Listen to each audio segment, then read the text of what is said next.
ওম নমো ভগবতে বাসুদেবায়। জয় শ্রীকৃষ্ণ। রাধে রাধে।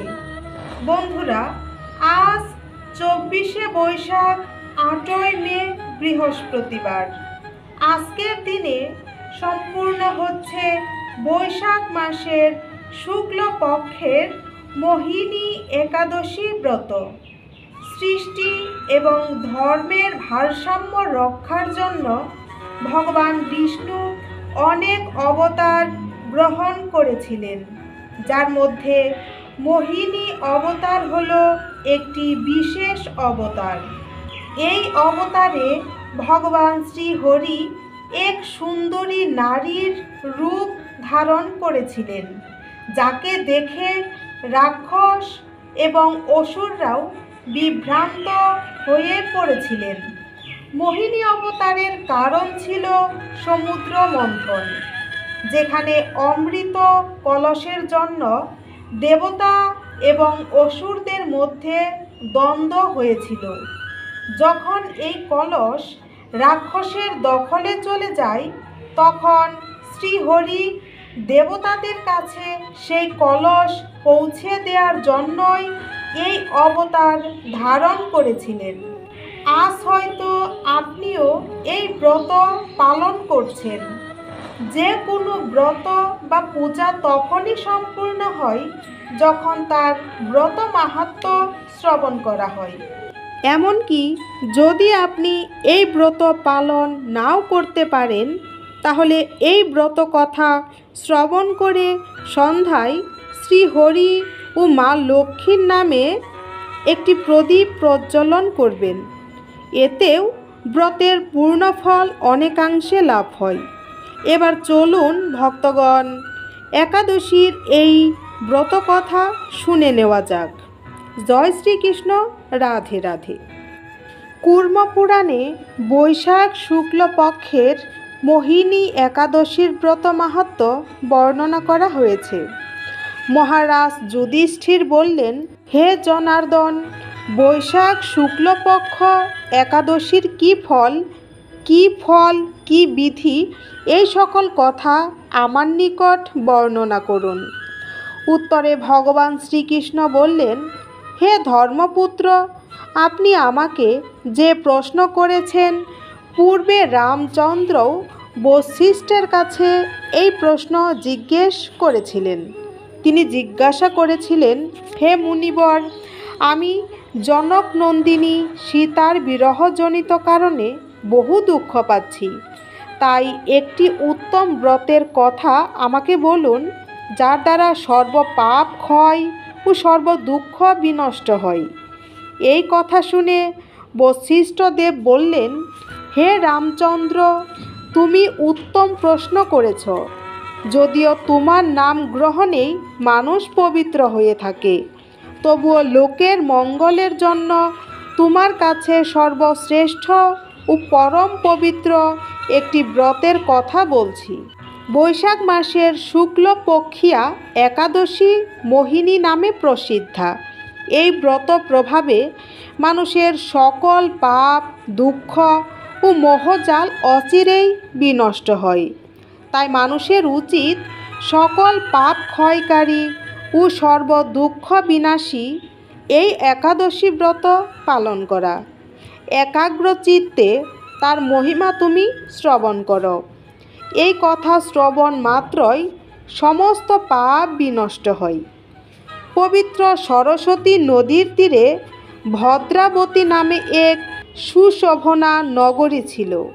চন্দ্র বংশজাত ধৃতিমান নামে এক রাজা সেখানে রাজত্ব করতেন। সেই নগরীতেই ধনপাল নামে এক বৈশ্য বাস করতেন। তিনি ছিলেন পূর্ণকর্মা ও সমৃদ্ধশালী ব্যক্তি। তিনি নলকূপ, জলাশয়, উদ্যান, মঠ ও গৃহ ইত্যাদি নির্মাণ করতেন। তিনি ছিলেন বিষ্ণু ভক্তিপরায়ণ ও শান্ত প্রকৃতির মানুষ। সুমনা, দ্রুতিমান, মেধাবী, সুকৃতি ও দৃষ্ট বুদ্ধি নামে তার 5 পুত্র ছিল। পঞ্চম পুত্র দৃষ্ট বুদ্ধি ছিল অতি দুরাচারী। সে সর্বদা পাপ কাজে লিপ্ত থাকত। পর স্ত্রী সঙ্গী, বেশ্যাসক্ত, লম্পট প্রভৃতি পাপে সে অত্যন্ত আসক্ত ছিল। দেবতা, ব্রাহ্মণ ও পিতামাতার সেবায় তার কোনোই মতি ছিল না। সে অন্যায় কার্যে রত, দুষ্ট স্বভাব ও পিতৃ ধন ক্ষয়কারক ছিল। সবসময় সে অভক্ষ, বক্ষণ ও সুরাপানে মত্ত থাকত। পিতা ধনপাল একদিন পথ চলছিলেন। হঠাৎ তিনি দেখতে পেলেন দৃষ্ট বুদ্ধি এক বেশ্যার গলায় হাত রেখে নিঃসংকোচে ঘুরে বেড়াচ্ছে। তার নির্লজ্জ পুত্রকে এভাবে চৌরাস্তায় ভ্রমণ করতে দেখে তিনি অত্যন্ত মর্মাহত হলেন। এই কুস্বভাব দর্শনে ক্রুদ্ধ হয়ে তিনি তাকে গৃহ থেকে বার করে দিলেন। তার আত্মীয় স্বজনও তাকে পরিত্যাগ করল। সে তখন নিজের অলঙ্কারাদি বিক্রি করে জীবন অতিবাহিত করত। কিছুদিন এইভাবে চলার পর অর্থভাব দেখা দিল। ধনহীন দেখে সে বেশ্যাগণও তাকে পরিত্যাগ করল। অন্ন বস্ত্রহীন দৃষ্টবুদ্ধি ক্ষুধা তৃষ্ণায় অত্যন্ত কাতর হয়ে পড়ল। অবশেষে নিজের গ্রামেই সে চুরি করতে লাগলো। একদিন রাজপ্রহরী তাকে বন্দি করল, কিন্তু পিতার সম্মানার্থে তাকে মুক্ত করে দিল। এভাবে বার কয়েক সে ধরা পড়ল, ছাড়াও পেল, কিন্তু তবুও চুরি করা সে বন্ধ করল না। তখন রাজা তাকে কারাগারে বদ্ধ করে রাখলেন। বিচারে সে কষাঘাত দণ্ড ভোগ করল। কারাভোগের পর সেই দৃষ্টবুদ্ধি বনে প্রবেশ করল।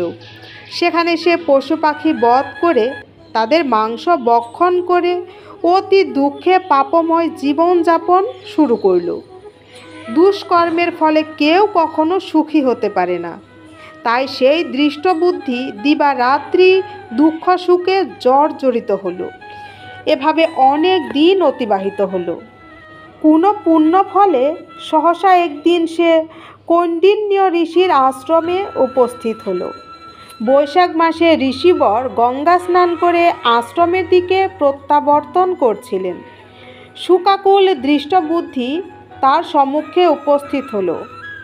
ঘটনাক্রমে ঋষির বস্ত্র হতে এক বিন্দু জল তার গায়ে পড়ল। সেই জল স্পর্শে তার সমস্ত পাপ দূর হলো। হঠাৎ তার শুভ বুদ্ধির উদয় হলো। ঋষির সামনে সে কৃতাঞ্জলি পুটে প্রার্থনা করতে লাগল, হে ঋষি শ্রেষ্ঠ, যে পূর্ণ প্রভাবে আমি এই ভীষণ দুঃখ যন্ত্রণা থেকে মুক্তি লাভ করতে পারি তা কৃপা করে আমাকে বলুন। ঋষিবর বললেন, বৈশাখ মাসের শুক্লপক্ষে মোহিনী নামে যে প্রসিদ্ধ একাদশী আছে, তুমি সেই ব্রত পালন করো। এই ব্রতের ফলে মানুষের বহু জন্মার্জিত পর্বত পরিমাণ পাপ রাশিও ক্ষয় হয়। তখন ঋষির উপদেশ শ্রবণ করে প্রসন্ন চিত্তে দৃষ্টবুদ্ধি সেই ব্রত পালন করল। হে মহারাজ রামচন্দ্র, এই ব্রত পালনে সে নিষ্পাপ হল, দিব্য দেহ লাভ করল। অবশেষে গরুড়ে আরোহণ করে সকল প্রকার উপদ্রবহীন বৈকুণ্ঠ ধামে প্রবেশ করল। হে রাজন, ত্রিলোকে মোহিনী ব্রত থেকে আর শ্রেষ্ঠ ব্রত নেই। যজ্ঞ, তীর্থস্থান, দান ইত্যাদি কোনো পূর্ণ কর্মই এই ব্রতের সমান নয়। এই ব্রত কথার শ্রবণ কীর্তনে সহস্র গোদানের ফল লাভ হয়। তাই ভক্তগণ, আপনারা যে ব্রতই পালন করুন না কেন, সেই ব্রত একনিষ্ঠভাবে পালন করবেন এবং সেই ব্রতের মাহাত্ম্য এবং ব্রত কথা অবশ্যই শ্রবণ করবেন।